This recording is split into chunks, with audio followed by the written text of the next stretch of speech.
Welcome, everyone. As you can see, we have a full house tonight, and I think it's, as much as I'd like to think that you're coming to see me, I think it's to hear Phil and Nick talk tonight. One of our board members, we have several board members here tonight, but one of our board members, Jim Martin, has asked to make a brief comment about our space. If anybody wants to join the facilities committee for the new Winston Museum and help us figure out space, we'd love to have you. This is a great tribute to the mission for this organization, and we're looking on how we pull this mission off. So going forward, this probably will not be our permanent home, and you'll hear more about that as we go. So as you can see, we have outgrown our space here. That probably occurred about 2 months after we opened. And now we're coming up on our 3rd anniversary, and it's becoming more and more apparent. And we have really wonderful speakers that we do need more space. And along those lines, please do, if you like what we're doing here and you want to support it, we do have memberships, and we have ways you can get involved through committees or volunteering. And to introduce myself, my name is Chris Jordan. I am the Director of Education and Programming here at the Winston Museum and co-curator of this current exhibition celebrating the School of the Arts and its 50th anniversary. And another way we've gotten Nick and Mike Wakeford tied into our hooks into both of them, and we'll keep bringing them back as long as they keep getting people to come out and listen to them talk. So tonight is our 3rd and final in our series on tobacco, our Salon series on a town built on tobacco. We started with Elizabeth Chu from Reynolda House Museums and Gardens come and talk about tobacco from Jamestown to RJR. And then we had a talk a couple weeks ago on tobacco unionism and its role in influencing the civil rights movement here in Winston-Salem. And now we're talking about the Winston-Salem Medicis, or really the way that the tobacco fortune and the industry of tobacco helped influence the arts and philanthropy in Winston-Salem. And I think a lot of you in here know something about that. So to introduce our speakers tonight, and let me get out of your hair for a minute. First, Dr. Michael Wakeford is an assistant professor in the Division of Liberal Arts at University of North Carolina School of the Arts, a historian of American culture and ideas. He writes on the history of arts, education, and cultural institutions in the United States. He is co-curator of this school, this city, celebrating 50 years of UNCSA in Winston-Salem. And at the New Winston Museum, he serves on the board here, and he is on the board of the Children's Museum of Winston-Salem as well. Next we have Phil Archer, who attended Wake Forest University and returned for a master's in business administration in 2006. He has been the director of public programs at Reynolda House Museum of American Art since 2002. In 2002 through 2003, Archer acted as representative during the museum's first major expansion and co-directed the exhibit, design, and interpretation project, including the restoration of the historic house. In 2010, he was named one of 40 leaders under 40 by the business. Just in time. Hey, you made it. That's good. Yeah. You can always claim one of. If you're gonna be 80 years old, you'll be one of 40 under 40.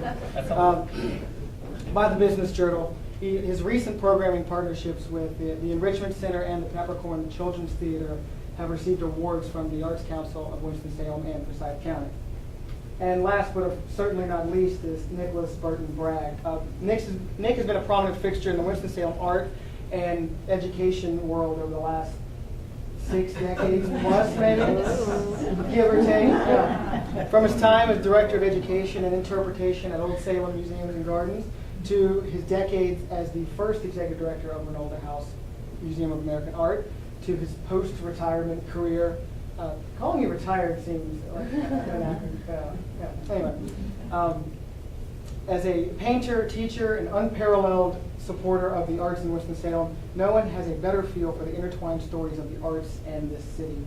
Nick's most recent completed work hangs in the new Winston-Salem Foundation building, the new one on 4th Street that's just been completed. And Nick has brought a print of that photo taken of that new work today, for which he's going to use as a visual aid. So please help me welcome our guests.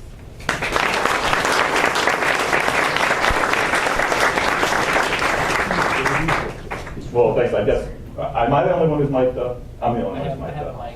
Okay, well, thanks, Chris, for the invitation and the introduction. I feel like really the accidental participant here tonight. I know you're really here for Phil and Nick, and they really are the experts in terms of what we're talking about, but I'm pleased to play a small part in sort of guiding the conversation tonight and adding 2 cents worth when the opportunity presents itself. I don't think Chris said it, but my intent is certainly to have this conversation turn into a discussion before we all get totally exhausted. So when Phil or Nick have exhausted themselves, then I hope that everybody will be. I mean, I'm kind of getting the sense as I look around the room that y'all know a lot more about the story that we're going to talk about tonight than I do. So I'm now desperately telling you that you will be participating in an active discussion in just a few minutes.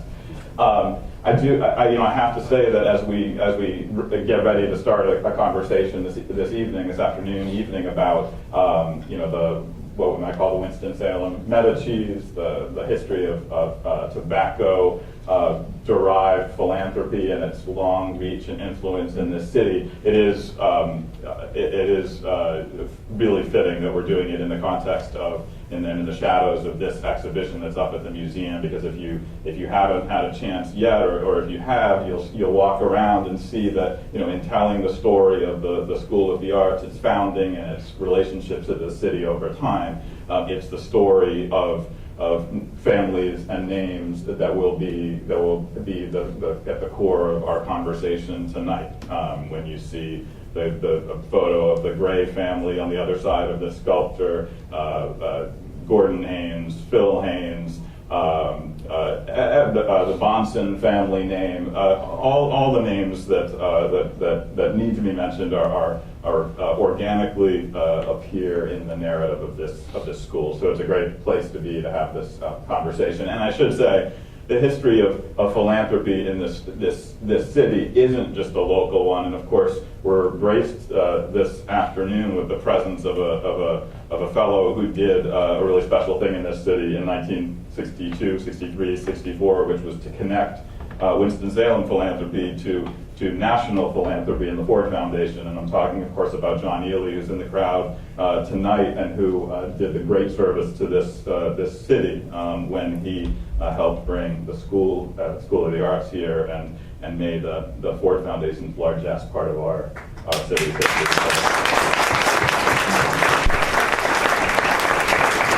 So, without further ado, let's start our conversation. And I think when Phil and Nick and Chris and I were talking recently about what we might talk about, because there's so many things we could talk about tonight. I think we concurred that we should at least talk in very impressionistic terms about where this story begins, and that's in the story of this city becoming a tobacco city. And so we can't do an exhaustive account. None of us are prepared to make an exhaustive account of how this city became a tobacco city. But in both of your professional lives, you surely must tell a little bit of that story as a foundation to explain how you became the people you became and how the institutions you've worked at became those institutions. So could we just start by with each of you offering a few thoughts about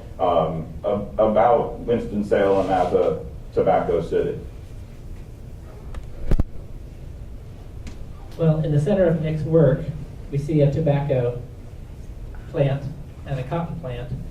I feel like my best contribution today is the fact that I helped Nick add on to his studio at one point, just holding the boards in place and he hammered them in. So the fact that his works have gotten grander and grander in scale, I have a little part to play in that. And I wouldn't be in North Carolina without having come to Wake Forest and without the scholarships that were available, and Wake Forest being, at that point, a very affordable school. I made it not very far from Wake Forest to Reynolda House very happily soon after graduating. So my academic life and professional life have been entirely thanks to the largesse that's come from tobacco fortunes. I think that's true for many of us here in this room. In terms of the beginning of the story in the 19th century, and philanthropy from R.J. and Catherine Reynolds. As you may know, he married late in life. His life was completely devoted to the company until he said at one point he was waiting for his first cousin once removed to be old enough to marry. He also said that she won a contest in naming one of his brands and won a $1,000 prize. And he said that he wanted to get that $1,000 back in the company coffers. But whatever the reason, he knew that he wanted to make a change in his life at that age. I know a lot of people feel that way in their early 50s. And it brought out a much more sort of philanthropic side in R.J. Reynolds. He began to think about his workers' comfort and well-being, literacy, daycare for employees' children, hot lunches in the cafeteria, good milk from the Reynolda farm. So I'm sure the employees knew about the marriage, but they began seeing it kind of on a daily basis. And his philanthropic efforts, as Michelle Gillespie pointed out in her book that was published 2 years ago, which I highly recommend anybody who's not read it. If you're interested in Reynolda, or if you're interested in this city in any aspect, the book will educate you and amuse you. But she points out that his philanthropic initiatives really supported the company as well. So in terms of investing in African American health, education, he was building a foundation for his workforce and for the company. So it was enlightened self-interest that really benefited the community.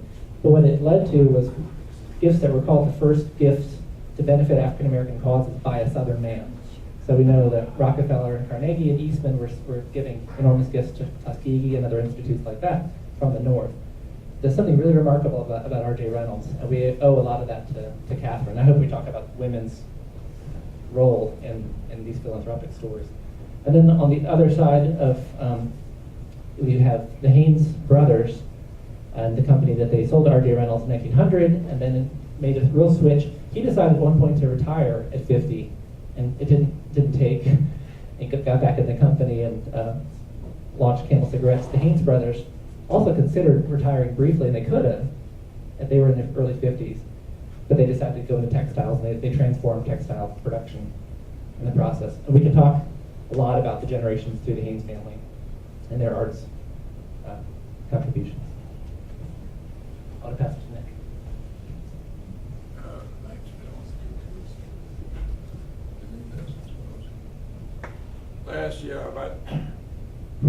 Last year about this time, Catherine Chu and I did a book club for Mary Louise Barris on Medici on the Hudson, and sort of brought that concept up again. So this is Winston Salem Medici. It's a new mural I just put up last week in the Winston Salem Foundation boardroom up at the beautiful top again, but out there close sun. And I tried to pull together that concept. And so in the middle is a seed that has tobacco, cotton, medicine, education as sort of the nucleus of our city. And then throughout the mural, I tried to depict the evolution, Wake Forest, here. The people that commissioned this get in the mural because that's their building. Corner of 4th and Broad, beautiful building, one of the great new spaces in town. That came up out of the ground and covered the Bonson House. So I did a few watercolors as that was happening, which is kind of interesting. And then the West End, which was a result of the trolley that was built in the late 19th century, Reynolds Auditorium, and it goes over to the School of the Arts. And the mural we did for the School of the Arts have a caricature of John Ely and Giannini. But I didn't put you in this one, John. So this depicts the various schools at the School of the Arts, drama, production, the new library, Film City, and so forth, and the filmmaking. Then, of course, an allusion, reference to Reynolda House, Grayland, and Seeger. Then another seed in the community, of course, is Salem, Old Salem, Salem College. And this is Hatteras Investment, another commission member that's sponsoring this. So if you commission a mural, and I'm available You get in the mirror. Whatever the activity is. You know, we used to be a city of roses. You remember that, Scotty? Yeah. And so I put the rose in, and I also put the Reynolda daffodil in. I remember, speaking of the past, Winifred Babcock, who was Charles Babcock's second wife, said she was having a luncheon this time of year, several years ago, and she lived at Reynolda, and she went out and took a few daffodils, put on the table. She put on Charlie's hat and raincoat, and she was bending over picking, and somebody came along the drive and stopped and said, "You can't cut those daffodils. They're for all of us." And she said, "I was so embarrassed breaking my own rules." We love those daffodils. I used to tell people that all the time, please don't pick the daffodils. Yeah. So there's a daffodil, and then a flower that's dear to my heart is the thistle, which gives us the acanthus motif. And so I like to put thistles in wherever I can work them in. The most interesting artifact in this city to me, and it's the beginning of our story, is this 5,000-year-old pot that's in situ in the Anthropology Museum at Wakeford. How many have you been to that museum? That's pretty good. Better than usual. But it's not just a cooking pot which is sitting here in the fire. It's beautifully hatched and decorated. It's a very significant artifact, and that is where I see the story. I always start with that in my chronology of anything that we are dealing with here. So that's the oldest item in the picture.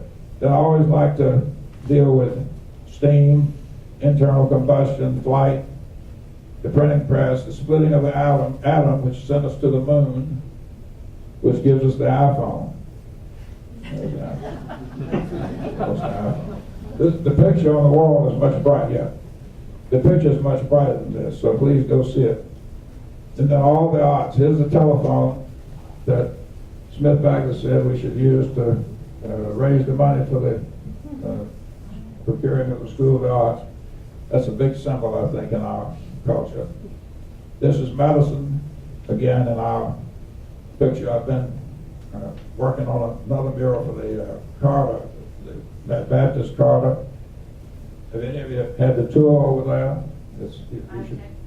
You should call and get that to us. Extremely impressive. $150 million being spent right here, transforming those tobacco factories into the most beautiful buildings I've seen anywhere.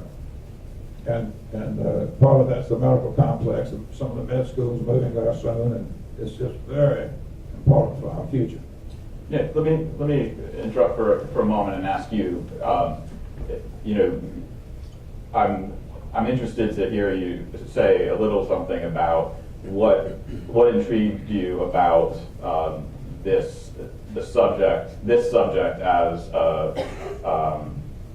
a theme for one of your big paintings. And I know you can't say it's because somebody came to me and said they'd pay me to do it, because I know, in fact, before you got commissioned to do this, you were at work on sketching out sort of kind of an American Medicis story and thinking ahead about a mural. What is it about essentially about the history of American philanthropy that intrigues you as a subject and had you moving in that direction for a painting?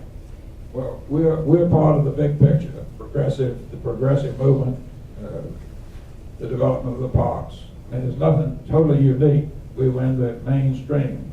The Dukes had moved Duke University before Mr. Babcock and his associates came up with moving Wake Forest. So we were all part of the overriding progressive movement, and that fascinates me. And so when we started looking closer at Medicis on the Hudson, the parallels there, this is a smaller scale, but it's the same concept.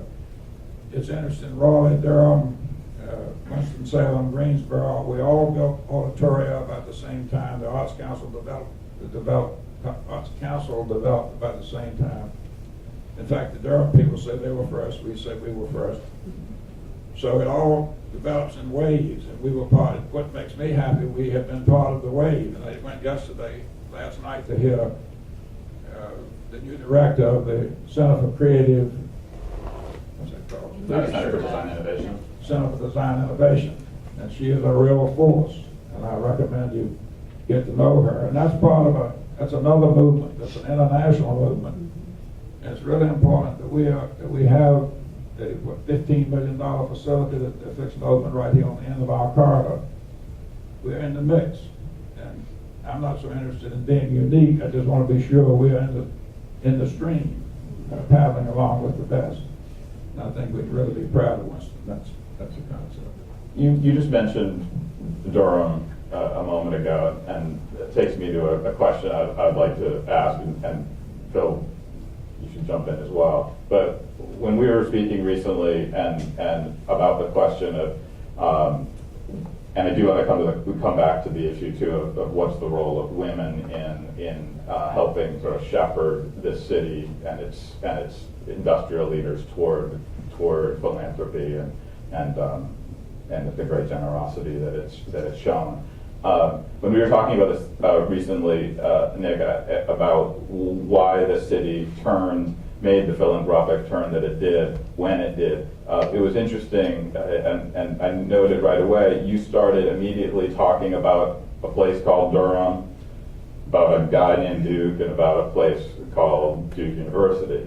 Could you explain why that is? What do you think the connection is between Durham and Duke and the generation in the early 20th century when a lot of the city's leaders started pivoting and using their wealth to create positive social change? Well, it seems like all of these movements have a visionary. And James Buchanan Duke must have been a visionary. And he was there were a lot of people in the tobacco business, and he and his father got a boost with the end of the Civil War at Durham Station and the exposure to bright leaf tobacco, which made it very popular. But there's always somebody that rises a little above the group, and Duke, James Buchanan Duke, he not only he moved on from tobacco to power, and in a biography I read not too long ago, it said if he lived longer, he would have been the aluminum king, because he was already buying up bauxite. And he was interested in the cutting edge and the development, not just tobacco. He was a businessman and a visionary. I think Mr. Babcock was a visionary. I think R.G. Reynolds before him was a visionary. Pulled together a lot of small companies and took it to the next level. And then Mr. Babcock came along and had in the swim of all the movements that preceded him. So that's what I see. And we'll definitely talk about Mary and Charlie Babcock and their role in all this. Phil, how would you go at this question of if we're trying to think historically about this generation in which so much wealth started to pivot toward the public good? How can we understand that? Well, Nancy Reynolds one time said that there was a friendly... Oh, thank you. Nancy Reynolds, who's R.J. and Catherine's younger daughter, so her elder sister was Mary, she once said that there was always a friendly rivalry between the Dukes and the Reynoldses. So they were visiting friends, and the Reynoldses visited James Buchanan Duke's 2,750-acre estate in New Jersey, enormous, but hired his engineers then to lay out Reynolda at first. So, Doris Duke had her shooting gallery, Mary Babcock had her shooting gallery. They were both written about in Fortune magazine in 1936 in an article about the world's richest women.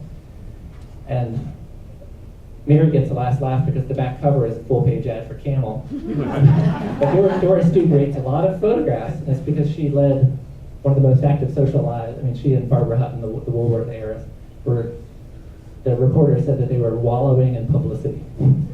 But Mary Babcock is presented as a sort of anonymous Connecticut housewife. It's really interesting.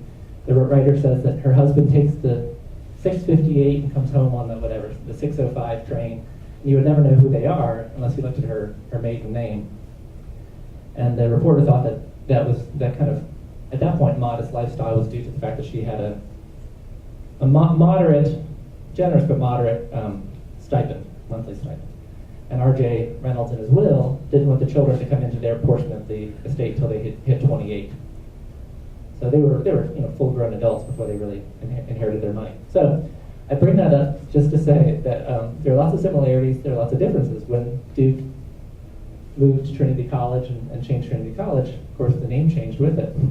And there are letters about should Wake Forest be Reynolds College? Is that something that the family has any interest in? The family decidedly did not. So while there are lots of similarities to what the Carnegies and the Fricks did in Pittsburgh and lots of other cities in terms of what happened here, I think one part of the story is a sort of self-effacingness or sort of quiet vision that you see definitely in Charlie Babcock and Mary Babcock, most definitely in their daughter Barbara Millhouse. In Phil Haynes, in deciding to call the Stevens Center, to name it after Roger Stevens, the NEA president, rather than a member of the Haynes family, which certainly was expected. I think that's remarkable. I think another thing that's maybe different about Winston-Salem is how many of the families would work together. So there could have been a little bit of rivalry, but it was amicable. And if you look at photographs about raising money for Wake Forest College, and you see James Gray with Charlie Babcock, with Will Reynolds. If you think about what happened with the School of the Arts, the Reynolds Foundation giving one of the biggest initial gifts, and the Grays and the Reynolds were often together to make these things happen. We're not talking about the scale of a Gates or a Ford Foundation in terms of these family foundations. So to affect what was affected in the 20th century, I think it required that sort of interaction. Now, I want to, in just a moment, I want to let you show us some slides, because I mean this honestly. The history of philanthropy and foundational life in this city gets really, really mind-bogglingly confusing really fast, because there's a lot of. I think Michelle Gillespie says in her book that, actually I think she's quoting Tom Lambeth, who's here tonight, saying that what Reynolds' wealth helped sustain at least seven different foundations in this nationwide, in its as one of its many legacies. So I want to let you kind of introduce us to some of the family trees of foundations and philanthropy that comes out of this period. It's worth saying, and Phil, you're the one who made a note of this recently. There's also a law-related, policy-related reason why in the late 19 teens and 20s and 30s, wealth starts to flow into foundations, right? And that's one starts with a constitutional amendment, right? The 16th Amendment to the Constitution, which brings income tax into the mix, and I think a piece of legislation in the very same year called the Revenue Act of 1913, I believe, which set up the fact that organizations that were established specifically for the cause of philanthropy and serving the public good were tax exempt, right? So there's a very specific reason that we should all be aware of, a very self-interested but enlightened reason why at this moment in the decades that followed, this is a good landing place for wealth. Do you want to add anything on that front? Just that it was, reporters went to R.J. Reynolds and asked what he thought of it. He came down to this nightshirt. He was asleep, but he said, "This is the fairest tax I've heard of. If I've got it, I can pay it. If I don't have it, I don't have to pay it." So he accepted it. When the income tax was instated in North Carolina, he paid twice that of the next highest taxpayer. And it's amazing to me that the company paid $1 of every $2.50 that was paid in income tax. The R.J. Reynolds in the 1920s. So, say that again. In the 1920s, the company's employees paid $1 of every $2.50 that was paid in income tax. In the state or? In the state. Okay. So it's, in terms of him dying in 1918 and the money that starts to happen in the 20s and 30s, a piece of the story is how the value of the stock skyrocketed in this period, because the inheritance the children got was 18-fold what he left. I mean, so the money that was in stocks did incredibly well in that period. Wow. Have I answered your question? Yeah, no, thank you. You want to show us some images and teach us, bring some sense of order to this history? Well, I needed this myself, and I want to thank Tom Lambeth for clarifying these Reynolds. Oh, I'm sorry. This is there's nothing new under the sun. So this is Varnishing Day at the Royal Academy on the left. If anybody saw the Mike Leigh movie about Turner, and this is Nick. So Nick, are you ever finished with a painting? So he may come in with a pot of paint and finish his work. So with Rockefeller, Carnegie was one of the first to want to affect things from beyond the grave, and wanted to make sure that his money was spent exactly how he wanted it to be.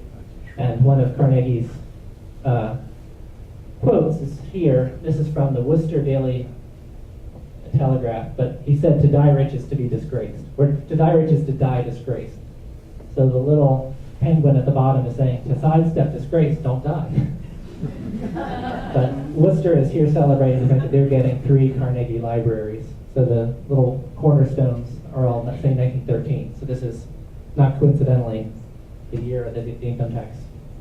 But that's 1913 is 24 years after his famous address or essay on the Gospel of Wealth. I mean, it's a quarter of a century after he'd already started to say, that to die rich was a sin or something like that. Did Winston Salem had Carnegie libraries? Did it not? Yes. Yeah.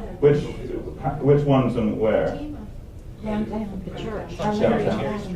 Cherry and Third. Isn't it Our Lady of Fatima? Yes. He's done of the 7 foundations. So in bold are the names of the foundations. So these all stem from R.J. Reynolds' bequest.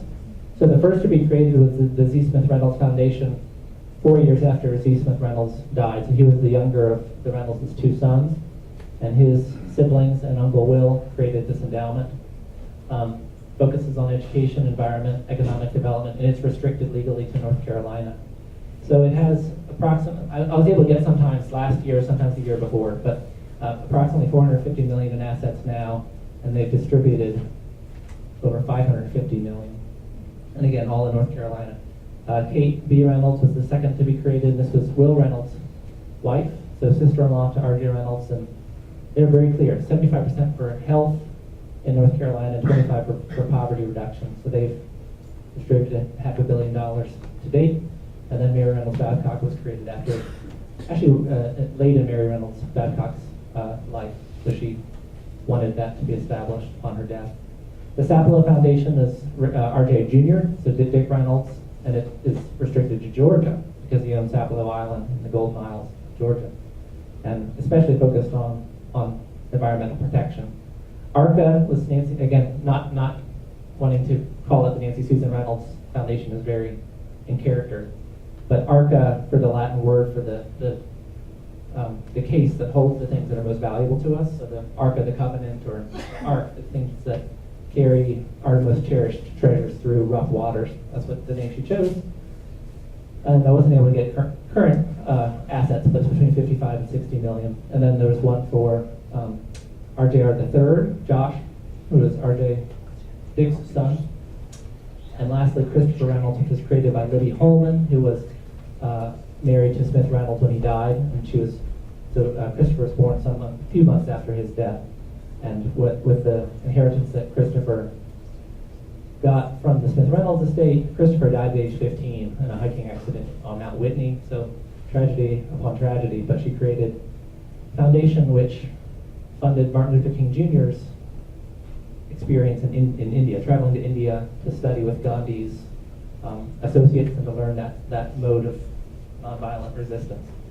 And Libby Holman remained very close to the King through their life. So 90% of this 1.3 or so billion has been distributed in North Carolina, and Tom thinks about 400 million right here.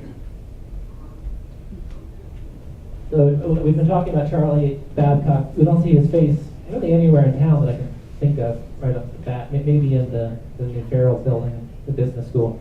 But he's over President Truman's right shoulder for the rededication. And as this obituary in the Winston Journal reported, and this is just 3 months after Reynolda House opened. So he was able to live to see Reynolda House open as a museum, but he died shortly thereafter. The reporter said he always operated outside of the limelight. He's been described as a quiet man, which I know some of you knew Charlie Babcock, and from every story I've heard, that would hold true. He was also a tough-minded man who could and often did stand up and be counted. And there I think about Phil Haynes always saying, give me one reason why this thing can happen. Ideas are presented in 3 or 4 reasons why it can't happen. He said, give me the one reason why it can. I think Charlie Babcock approached things the same way. And was really closely involved with these family foundations. James Gray said that if you had to select one man that's primarily being responsible for Old Salem, it would be Charlie Babcock. How many people are aware of that aspect of Old Salem's history? In terms of investigating the possibility of restoring Old Salem as Colonial Williamsburg had been restored with Rockefeller money.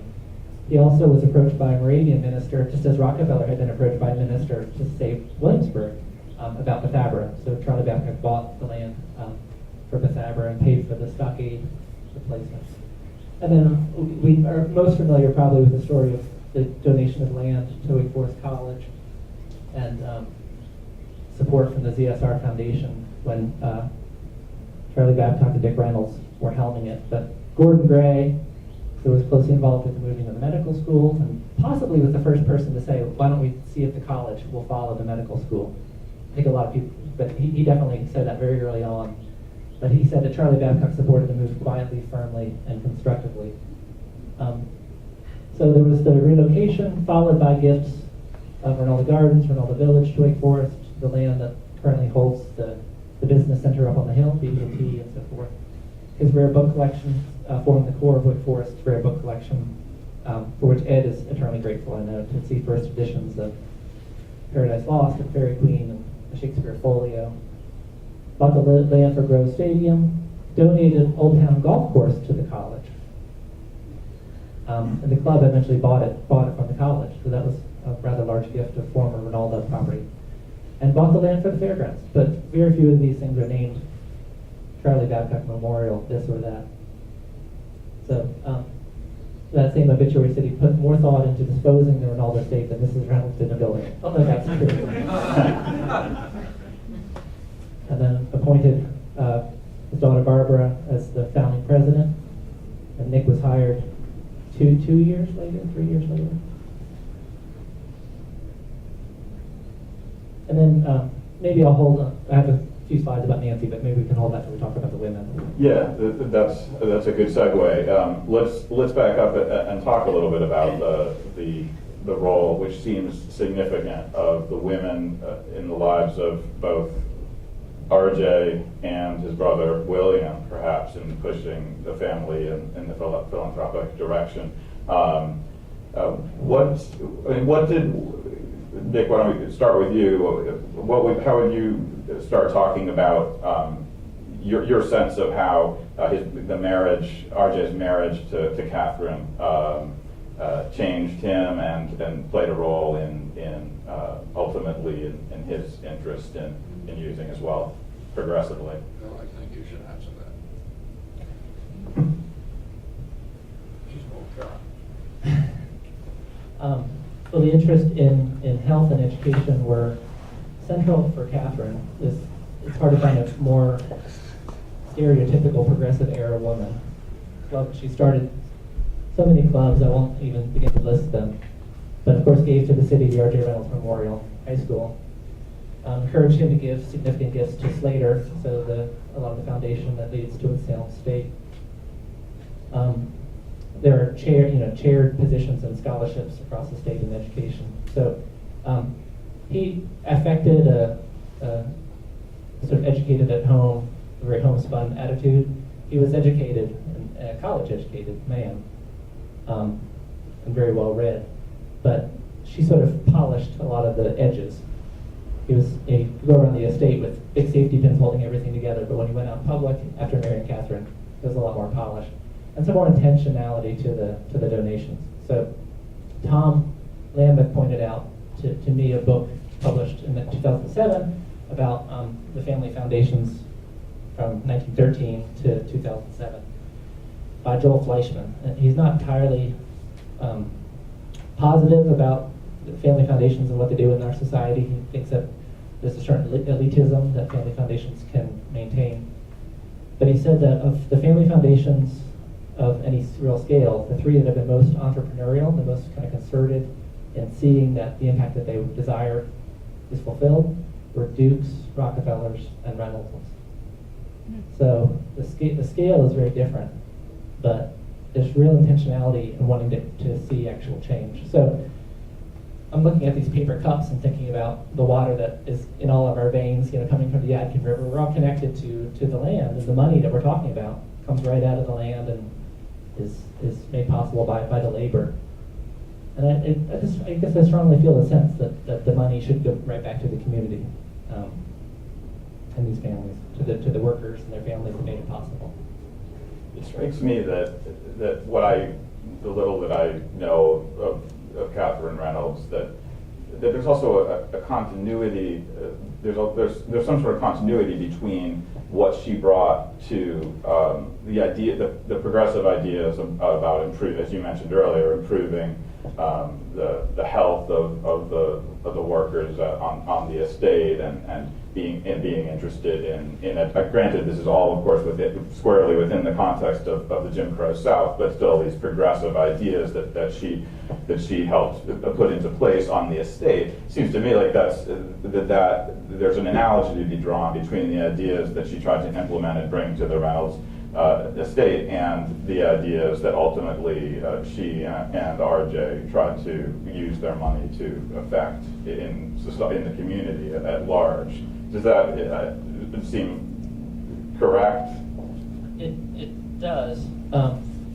We don't have memoirs from either of them, unfortunately. We have letters, but they don't really embody what their vision is, but it's definitely clear in the organizations that were created and in being really decidedly equal in terms of donations to black institutions and the white institutions. So I think that could be taken too far. You're totally right about the Jim Crow South and wages being unequal in the factories and unequal at Reynolda, and housing conditions were decidedly unequal. But when Winston-Salem in the late 19th century was majority African American, it was a majority African American town, and 70% of the employable blacks worked for the company.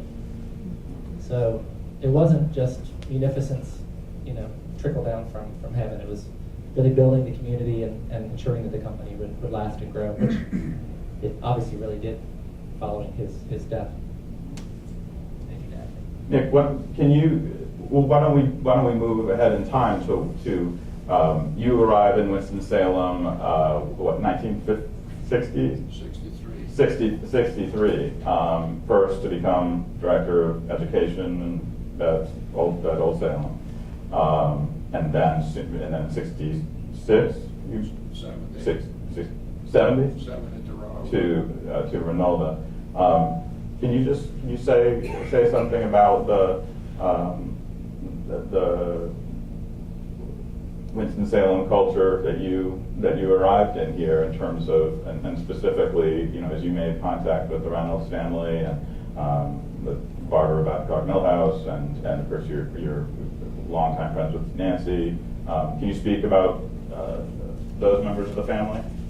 I got here in the golden era, is the way I look at it, because Old Salem had been up and running 50 to 63, 13 years, and everybody was on board, we felt, and most everything we wanted to do could be done with a little wiggling here and there. And so we did it. While I was at Old Salem, we opened the dining room, the bakery, the Single Brothers House, the crafts program. It was great fun and a challenge, but great fun. And then while I was at Old Salem, we came up with American Foundations, which was sort of my signature program with Barbara at Reynolda House, which ran for 33 years before it was over. And that was a great program of setting a pace of our program through those wonderful years. So Bill got the hard job. Allison's got to keep it rolling now. The new era, and I'm glad you're doing it, Allison. And you might want to know that before I retired, I hired Phil. I was the one that hired Phil. So let's give him a hand.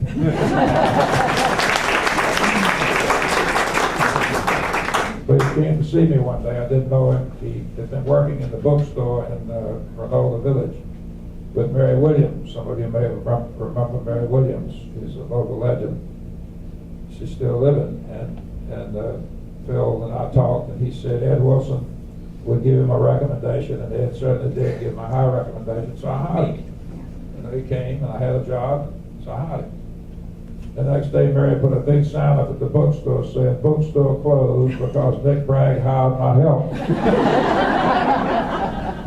All kinds of people were calling and giving me help because I'd hired her help. And I told him, I said, "Look, this is a free country." He applied for the job. I had one. I hired him. Anyway, that was Mary. So, Phil, that was a good day's work on my part, your part, Ed, and for you, Allison.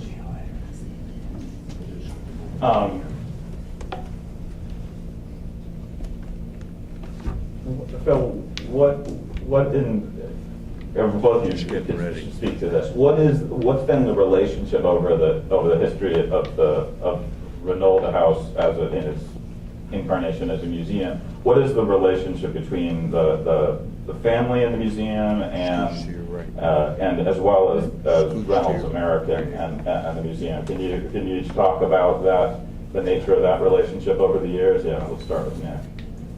Well, Reynolda House is Barbara's gift. She's the person who took her inheritance and has seen that it's given us the collection, and she's the soul of Reynolda, because we're talking about philanthropy. And that's been a real blessing. When I went there, I think we had 14 paintings, and I don't know what the holdings are now, but it's grown tremendously, 250 paintings. There was no endowment. Now there's an endowment, and it's come a long, long way. And now you're under the Wakeford umbrella, which I didn't want in my day because I wanted the road to run it all. But times change, and this is where it should be. It's a good thing. So, and Nancy Reynolds died in '86, and she and I worked together 18 years. She was very much advocate of Barbara and the museum and collecting, and she gave us some wonderful pieces and the Dahlia birds and lots of things through the years, and then left us things. So she was very important to the present at that time and the future of the museum. So then the company had given nothing, and I was so busy trying to get the boat floating that I had to ask, the board had to ask, and so one day this guy called from Reynolds named Dennis Durden, remember him, Scotty? And he said, "I'm going to take you to lunch." We went over to Ron's and had turkey salad, which was a strange item, but it was popular in those days. And I remember that. And Dennis rambled on. He was a PhD at Reynolds and a little bit out of place, but he finally said, "What can we do to help you?" I wasn't expecting that. And I said, "Well," I saw him humbled.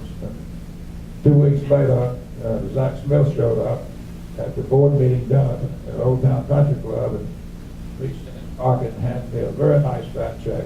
He said, "This is for Reynolda House." And that was when we started asking the company for money. I've got one more good story.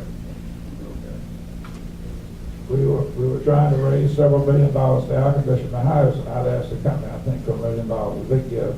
And Colin Stokes was in charge, you remember Colin. And we had a party at Reynolda that night, and we borrowed the Cooning Woman from Witherspoon in Greensboro. And it's a marvelous painting if you understand art, but if you just looking at it, it's pretty shaky. It was not very pretty. And so I was standing in front of it talking to somebody, and I felt this squeeze of my elbow, and it turned was Colin Stokes. He was taller. And he leaned over to me and he said, "Nick, is that art?" And I thought, man, I got to give the right answer here because I want that $1 million. And it just came out by divine inspiration. I said, "Well, Colin, it's insured for $1 million. Like he said, "Now that's art."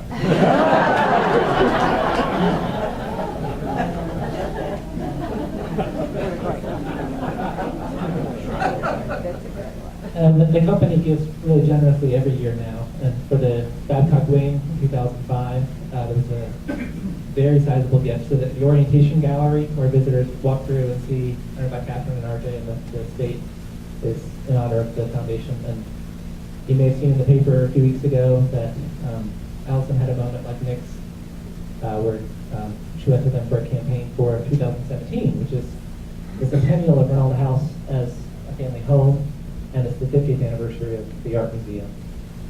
So we were in a $5 million campaign. The company is getting $1 million for the campaign. So.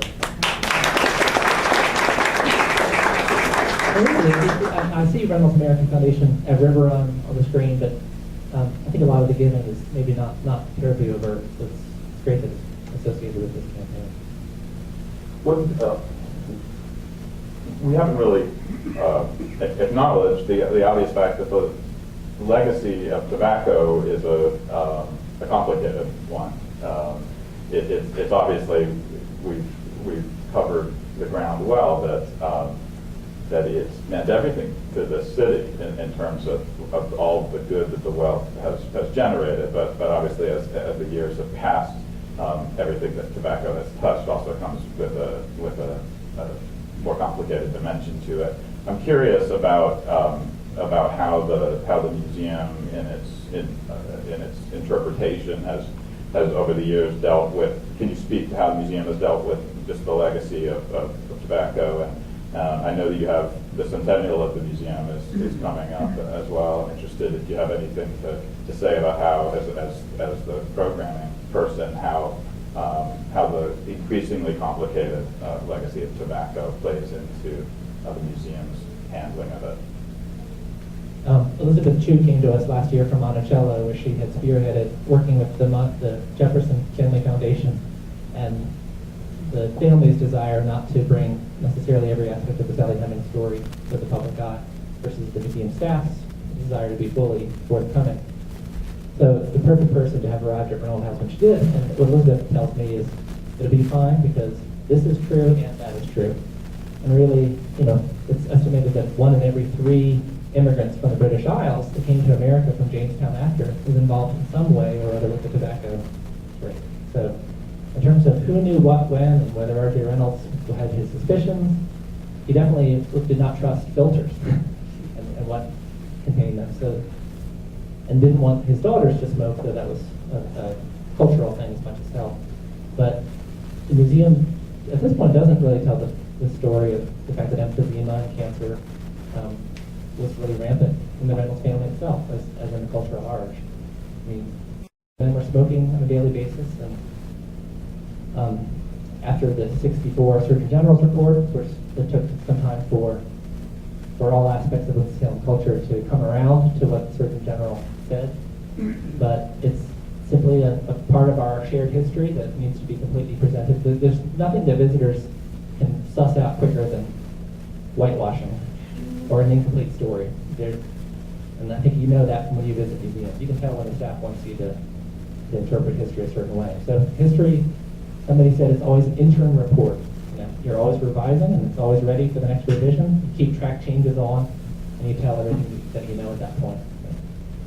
Nick, do you have any?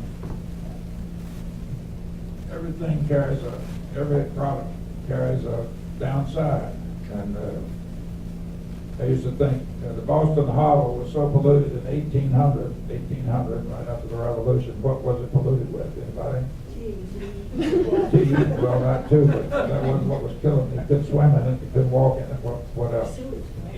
Sewage, that's true, but that wasn't the main thing. Not alcohol. Tannic acid.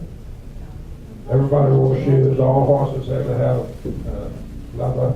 And so there's something, there's nothing, this pen, anything we get has a side effect, and we all pay for it all the time. So that doesn't justify anything, but it's life. Well, it's a question that will be close to will always be in the mix of this museum too, and in this space and whatever space it occupies down the road. How you tell the new stories about this city. It will always wrangle with that. Well, I think we've hit about the hour mark of our conversation, so I'm not sure if we've wrestled any narrative in any orderly way here, but I think this would be a good time to, since we have moved into sort of contemporary considerations, probably a good time to see if there are questions or comments or anything under the sun out in the crowd.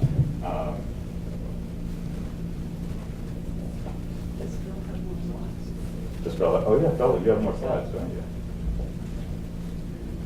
This is Nancy at Quarry Farm in Connecticut, where I know Nick visited her, but this slide says that she gave away millions of dollars under the name Anonymous. This home has been bought by Supreme, Diana Ross. But it's back on the market a few years ago. I don't know who owns it now, but Quarry Farm and some of the granite from Quarry Farm was used for the foundations for the Brooklyn Bridge and the base of the Statue of Liberty. So the quarry in Quarry Farm is a huge granite quarry. But I did want to show this quote from Terry Sanford that she was the most remarkable woman in 20th century philanthropy. And is that Smith Bagley over her shoulder there? Thank heavens for digital foresight. It's a website with so many images to explore. So Smith Bagley was Nancy's son, who was involved in politics and involved with, Nick mentioned the telephone. So that fundraising campaign that raised That's his initial picture right school. there, hanging over the phone right there. Does anybody know the amount that was raised in that campaign? 885,000, something like that. In how many days? In 2 or 3. one day.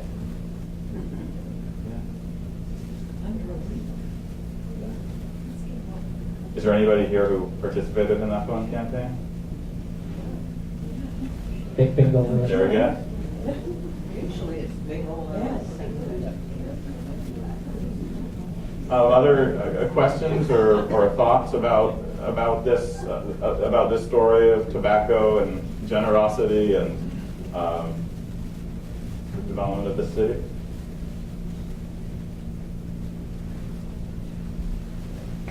Stunned silence. Oh yeah, here we go. We have a tremendous foundation here that we're all really reaping the benefits from. Can you speak to where we are now and looking to the future and possibly surmising how we can influence and take philanthropy forward? Repeat that. She talked about the foundation that was established, but asked us to speak toward the future and where philanthropy could be going. Tom is here still. Tom, would you help us? The question about the future. So where we are today and then looking forward. Well, by the way, I feel a certain sense of obligation to a lot of people here to say that I'm pleased that you mentioned some of the names who've been involved in philanthropy in this community. Because I can tell you all, we would not be sitting here at this moment if it were not for Frank Haney.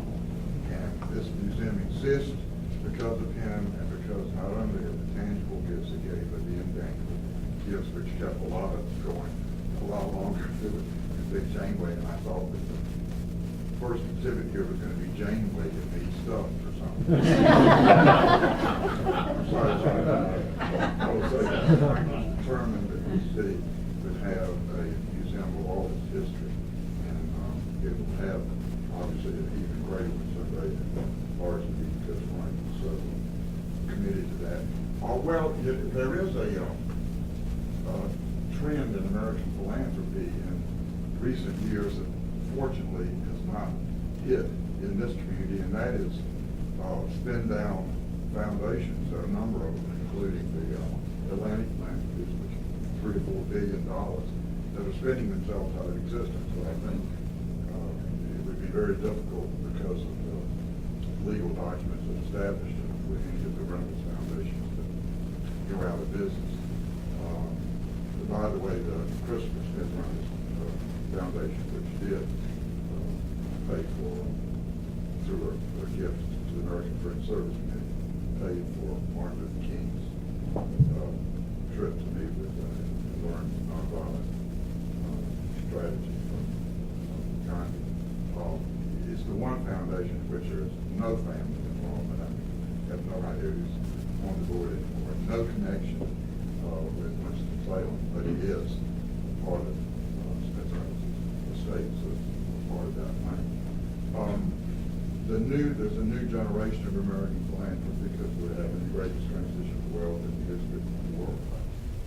And some of those people tend to be a lot younger. Everybody's a lot younger. And they tend to be entrepreneurial as true of some of their predecessors. So they are really entrepreneurial. They sort of want to show as much of that imagination in how they create foundations as their parents and grandparents, and some of them it's their own showed in creating. And so I think those are the differences. Foundations have got much more involved in public policy. I really think while there is, and there's always a big argument when they're changing the tax laws about the impact of changes on the tax laws on philanthropy, there's some evidence that it doesn't have much change at all. If you look for 50 years of Americans, see the tax rates up and down. What's happened to philanthropy, it has a steady growth. And the greatest amount of giving in this country is by modest people with modest incomes. But these are wonderful stories, but the big tradition of giving in the United States, like it used to be that people who had income of under $30,000 a year, but that's $1965 or something, so different now.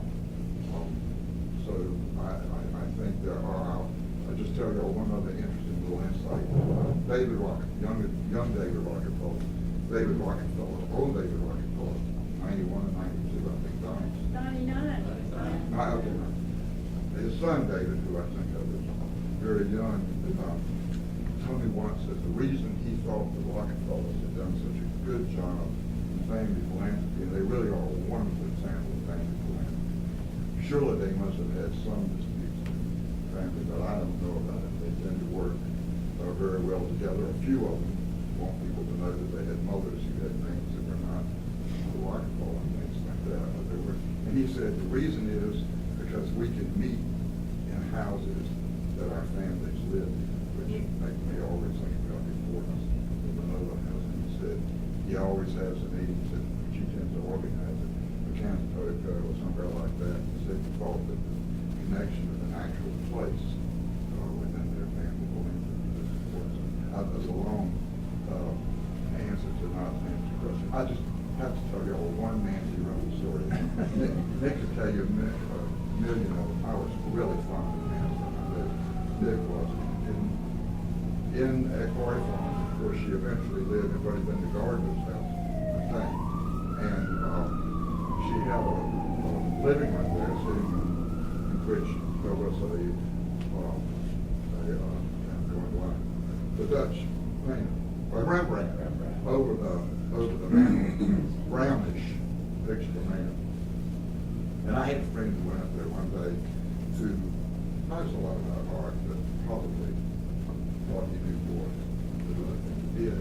And Nancy, they seriously told him, and then he went out to get him a cup of coffee. When he came back, he said, Nancy said, I love that portrait. He said, I've been sitting here watching it. It has a certain Rembrandt quality. She said to him, oh, I'm so pleased because it is a Rembrandt.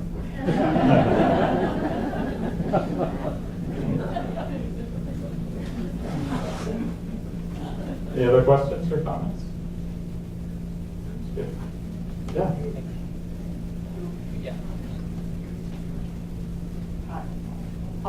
I just wanted to say right now I'm working on the Northwick family, and I have worked from Reynolds and James and Gregg. And I think that it's one of those situations of a rising tide that lifts all boats, because families that you may not have heard of are involved with the Winston Salem Foundation. And I'm just thinking of somebody named Charlie Yorkley, who, does anybody here know him? Yeah. Well, okay, well, I mean, I didn't want to hold it up. Okay. who I've just been reading about him, and he's a person who was known as Cussing Charlie because he made things happen. And the Z. Smith Reynolds Airport, the fairgrounds, I told you all of the things he did, the Coliseum. In other words, he just, I think that the Reynolds and the Haynes and the Grays did remarkable things, and I think that luckily for us, a lot of other families were doing good things too. So, The Wachovia story. and that, and Charlie he was with Wachovia. in the trust and then secretary of the Winston Salem Foundation. Yeah, Just as And great. need to now. and they need to now. Is anybody here from? We all need to now. We can be inspired by that. We can be inspired. And partygoers to Reynolda in the 30s, 40s saw Charlie Norfleet in a mural in the basement. If you knew that there were murals painted in the basement of the Babcocks and their family and friends. And Dick Reynolds was flying an airplane, and Gordon Gray's wife Jane was hanging off of one wing, and Mary Babcock was flying down with a parachute. But Charlie Norfleet was on the wing, sitting on the wing above Dick Reynolds. And then the Reynolds cousins in Virginia, the Reynolds aluminum cousins, who generally skewed shorter and a little heavier, are dispersed in the clouds as chubby angels. Well, I think that's a great way to end. Thank you.